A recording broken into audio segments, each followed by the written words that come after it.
Se você é profissional de educação física ou psicomotricista e quer começar a trabalhar com crianças autistas e não sabe como, trava, não faz ideia de onde começar, esse vídeo é para você. Olá, eu sou Keila, sou profissional de educação física e sou psicomotricista, e nesse vídeo eu quero compartilhar com vocês a minha trajetória real até hoje, como que funciona o atendimento na prática. Primeiro, toda criança que chega a gente tem que fazer uma avaliação. A avaliação não é para rotular essa criança, é para entender ela, como que ela funciona, como que foi sua história de movimentos, marcos antes de vir para mim. Então a avaliação é para isso, é para a gente entender essa criança e a partir dali conseguir montar as atividades, né, as sessões de atendimento para cada dia que ela vai precisar, a quantidade, enfim. A avaliação, eu fiz alguns cursos para poder entender como que é a questão de avaliação dentro do autismo, porque no autismo tem algumas questões que você precisa saber lidar, né? Questões comportamentais que impactam muito na forma como a gente atende essas crianças. Então eu fui fazer especificamente cursos para entender como e qual instrumento avaliativo usar dentro do espectro, né, com as crianças. E é isso. E aí, então, eu fiz esses cursos e aí eu comecei a montar uma forma minha, né, quais instrumentos avaliativos que eu acho mais interessante, porque dentro do espectro a gente tem que pensar o seguinte, a gente tem o suporte 1, 2 e 3. O 3 é mais difícil da gente conseguir aplicar, porque para eu aplicar uma avaliação, eu preciso que a minha criança entenda cognitivamente as demandas que estão passando para ela, que está sendo passada. Eu preciso que essa criança não seja tão rígida e eu preciso que essa criança saiba imitar, senão ela não vai conseguir. Aí eu vou ter que usar um outro instrumento avaliativo, um checklist, por exemplo, que a família vai preencher, que eu vou preencher observando, ou então vou ter que fazer uma avaliação mais observacional das atividades, montar uma ideia de atividades e fazer uma avaliação em cima daquilo. Outra questão que a gente precisa fazer a avaliação para você poder saber quem é essa criança, para você então, a partir disso, conseguir montar o seu treino, né, as suas atividades com ela, e também porque o plano de saúde requer isso, né, pede para que esse atendimento seja possível de acontecer, porque esse trabalho tem também essa possibilidade de receber pelos planos.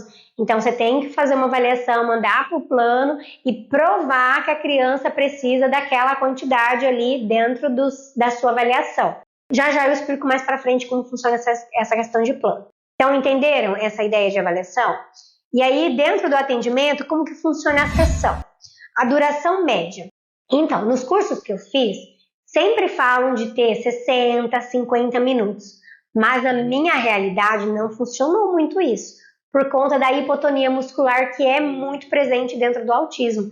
É a primeira questão de alteração motora que há na criança, é um baixo tônus muscular, né? Então, na minha realidade, tem crianças que aguentam no máximo 30, 45, porque eu fico ali em cima, depois que eu me conectei com ela, fazendo atividade,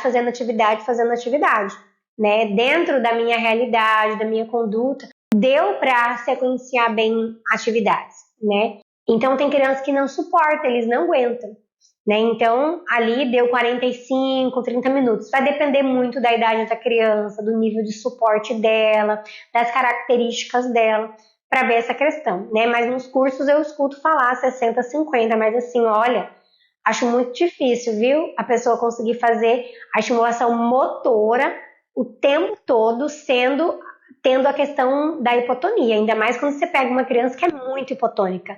Ela vai cansar demais, vai ser muito ruim para ela.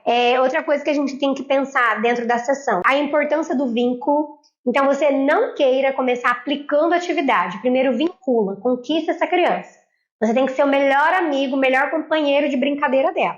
Então, o vínculo, inicialmente aí foca nisso. Terceiro, adaptação constante. Se você for rígido, e isso é uma característica minha, era assim, até eu conhecer o autismo, você precisa estar adaptado, né? Você precisa estar disponível para adaptar, porque vai ser necessário. Constantemente você vai sempre ter que trazer uma adaptação ali. Nunca vai acontecer assim, olha, é milagre o dia que acontece daquela forma como eu planejei. tá? Sempre tem uma coisinha e você tem que se adaptar. E a questão é do registro pós-sessão, um relatório. Então é muito importante você ter um relatório de cada sessão. É claro que é cansativo fazer relatório, mas é muito importante porque vai te ajudar no final. Para quando você for fazer a sua avaliação, cada relatório desse vai ser extremamente importante, vai ser muito mais fácil e rápido de você conseguir fazer a sua avaliação final, ou então o seu relatório mensal, né? Dependendo do plano de saúde, tem um plano de saúde que eu atendo aqui, que todo mês eu tenho que mandar para eles um relatório de como foi o desempenho da criança. Então, eu faço o semanal e depois é só fazer um compilado de todo o semanal em mês. E pronto, tá prontinho esse relatório. Então, te ajuda também a visualizar o que você precisa melhorar na próxima sessão ou na próxima semana, né? Então, é muito importante você ter isso. E outra, que isso é lei, né? Se passar uma fiscalização no local que você atende, você tem que ter esses relatórios aí para comprovar que naquele dia teve o atendimento, o que foi feito, né? Então tem que ter esse relatório aí disponível. Então cada sessão ela precisa ser planejada, mas ela nunca é engessada. Dentro do autismo isso não é possível. Outro ponto que eu anotei para falar com vocês, sobre a formação, o que vocês precisam estudar de verdade, né? Cursos importantes para fazer, no meu modo de pensar, né? Primeira coisa que é muito importante você entender é sobre o comportamento no autismo. Tá? Como eu disse para vocês, questões comportamentais impactam demais no nosso atendimento. Não é só saber direcionar o exercício, saber entender a parte do exercício, do funcionamento do corpo dentro do autismo. Vocês também precisam entender minimamente sobre o comportamento. Então, entenda sobre ABA, sobre análise. Vocês não precisam ser um aplicador ABA, mas vocês precisam entender minimamente como manejar questões comportamentais. Quando a criança se desregular, quando ela entrar em crise, como é que você faz? Como que você lida com a criança que tem muita rigidez cognitiva, que é inflexível? Como é que você faz? Como que você lida com hiperfoco? Como que você lida com comportamentos inadequados? Como que você maneja isso? Então você precisa saber. Então faz cursos básicos para você entender. Também tem pós, né, em questões comportamentais, que você também pode fazer. E depende do como você vai levar aí a sua questão profissional. Outro que você precisa fazer é cursos para você entender sobre as alterações motoras dentro do autismo. Como eu disse, a hipotonia muscular é a primeira alteração que tem. Mas a gente tem questão de coordenação motora, a gente também tem questão de planejamento motor, que eles têm dificuldade. Você tem que entender sobre as comorbidades, porque tem criança que não é só autista, ela ainda é autista e ela é TDAH. Ou ela é autista e ela é TAG. Ou ela é autista e ainda tem dispraxia. Ou tem compulsão alimentar. Ou tem alguma questão de ansiedade. Você tem que estudar tudo isso. O básico, para te ajudar nos seus atendimentos minimamente. Você não precisa ser um profissional para atender isso, sabe? É para te ajudar nos seus atendimentos mesmo. A outra questão que eu anotei aqui, os materiais essenciais. Gente, material simples. Não precisa de grande coisa. Material simples, bola, corda, cones, colchonete, bambolê, ou do próprio ambiente, parede, cadeira, almofada, o chão, colchão, enfim. É básico, não é nada demais, não tem algo específico. O específico é você trazer elementos do hiperfoco da sua criança. Então, eu tenho crianças que gostam de carros, então eu tenho carros, e elas gostam especificamente de monster trucks, então eu tenho. Tenho crianças que gostam de animais em geral, eu tenho. Que gostam só de dinossauros, eu tenho dinossauros. Que gostam de coisas pequenininhas, brinquedos pequenininhos, então eu tenho esses materiais. Eu uso muito material não estruturado, eles gostam bastante também.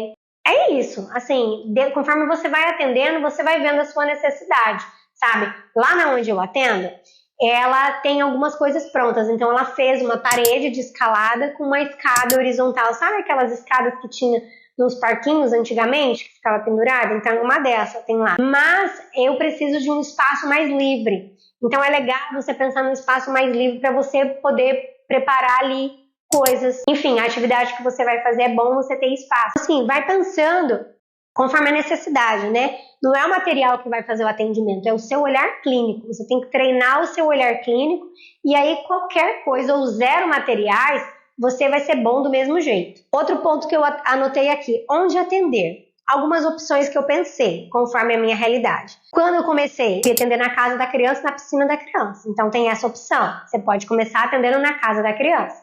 A outra opção, numa clínica, que é o que eu estou fazendo agora. E lá eu pago um percentual para poder usar essa sala. Então eu recebo um percentual, fica para mim, um percentual fica para ela. Outra opção, você pode alugar uma sala crua e você monta ali o seu espaço. E a outra opção é você ter um espaço próprio, né? Se fizer sentido para você. E aí você tem que pesar os prós e os contras de cada um. Na minha realidade fez sentido, mesmo eu tendo que pagar um percentual. Para mim fez sentido, para mim funciona. Você tem que pesar os seus prós e os seus contras e ver o que funciona para você. Mas o importante é começar onde for possível. Não espera ter o perfeito para você começar, porque você nunca vai começar. Onde for possível, do jeito que for possível, comece, mas bem feito, com qualidade, tá? Porque o seu profissionalismo é que vai te trazer cliente, não é divulgação. Quando a gente trabalha com criança, o que a gente faz é que faz com que os outros pais indiquem o nosso serviço. E isso vale para mim sempre. Desde no vídeo que eu falei sobre personal infantil, nunca gastei R$1 com isso. Foi assim também. No meu trabalho com as crianças autistas, mesmo na clínica, os pais, tinha pais lá que eu não conheço, nunca vi, só as mães, e indicavam o meu trabalho, porque via o trabalho, o resultado que foi no filho, sabe? Então seja um bom profissional, mesmo quando não estão te olhando, porque isso é o seu marketing. Outro ponto que eu anotei aqui para falar para vocês é sobre questão de valores, né? Valores e planos de saúde. Quanto ao valor da sessão, você precisa considerar algumas coisas. A sua formação, as formações que você tem, o tempo da sua sessão, o deslocamento, se você for fazer o atendimento na casa, né? Então você tem que levar em conta que você vai gastar para ir para lá, os materiais, que você vai ter que sempre estar renovando e tal. Você tem que se valorizar, né? Isso é ser profissional também, é valorizar. Ser um valor justo para todos, para você e para o seu cliente, né? Aí eu sugiro que você faça uma pesquisa de mercado, porque isso muda muito. Eu moro em Rondônia, e aqui em Rondônia você encontra várias precificações diferentes. Eu vou falar para vocês. O meu valor, quanto que estava aqui na cidade em que eu moro, era o que estava girando por aqui, e aí a gente ficou nesse valor. Então, eu comecei com o mesmo valor para avaliação e para sessão, e depois mudou esse valor de avaliação e o valor de sessão. Então, começou com 170 o valor da sessão. Então, cada atendimento, o valor 170. E o valor da avaliação também era o mesmo. E aí, depois de um tempo, não lembro quanto tempo depois, mudou. A avaliação passou para 220 e a sessão permaneceu 170. Agora, em 2026, vai ter um reajuste, é claro, né? Como tudo sempre tem de ano para ano. Mas, faça uma busca aí, né? Analisa aí direitinho, dentro da sua região, como que funciona essa questão de valores, tá? Planos de saúde. 80% das crianças que eu atendo é plano de saúde. Como que funciona? Você precisa entender muito bem como que funciona antes de você começar a aceitar, tá? Então, aqui, os planos que eu atendo funcionam assim. Eles entram em contato com a gente e eles perguntam qual que são os valores nossos. Então, o valor de sessão e o valor de avaliação. E aí eles liberam, tem plano que libera a avaliação inicialmente, aí faz a avaliação, a gente passa para a família passa então para o plano, e aí o plano vai analisar e vai liberar. Geralmente eles liberam o que foi indicado lá, né? Mas tem vários casos que eles liberam o que eles quiserem. Então aí você tem que aprender a lidar com isso daí. E aí eles liberam, aí eles vão entrar em contato de novo, passam um número pra gente, que é o protocolo. Então tem toda uma regra deles.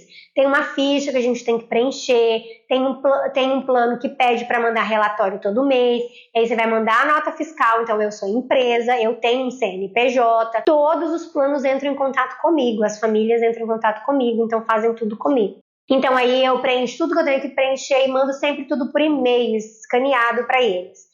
E aí, depois de 15 dias, é que eu recebo. Tem um plano que ele é mais rápido. Quando eles liberam para você começar o atendimento, você já emite a nota fiscal e manda para eles. E aí você faz todo o atendimento. Depois que você terminou tudo, você manda a lista de frequência e manda o relatório dele, e aí sim que eles vão liberar. E aí esse daí eles liberam mensalmente. E tem um outro que eles já mandam liberado 6 meses. Manda o único número, por 6 meses está liberado. Então todo mês eu mando a nota fiscal, todo mês eu mando tudo que eles pedem, e aí eu sei que por 6 meses está liberado aquilo. Então se vai continuar, depois de 6 meses a família vai no médico, faz a solicitação, e aí faz a solicitação de quantidade, que tem que ir com base na avaliação que foi feita, e aí eles liberam mais 6 para continuar, até que um dia chegue a receber alta. Então é assim que funcionam os planos, né? Então só tem um plano que assim que eles liberam você recebe mais rápido, mas mesmo assim, você manda a nota fiscal e 15 dias depois você vai receber. Todos eles é 15 dias depois. Então você precisa ser muito organizado. Tenha anotado tudo direitinho, quando foi que você mandou, referente a quem que era, um controle, porque algumas vezes você vai ter que entrar em contato com o plano para cobrar, porque eles estão atrasados com o pagamento.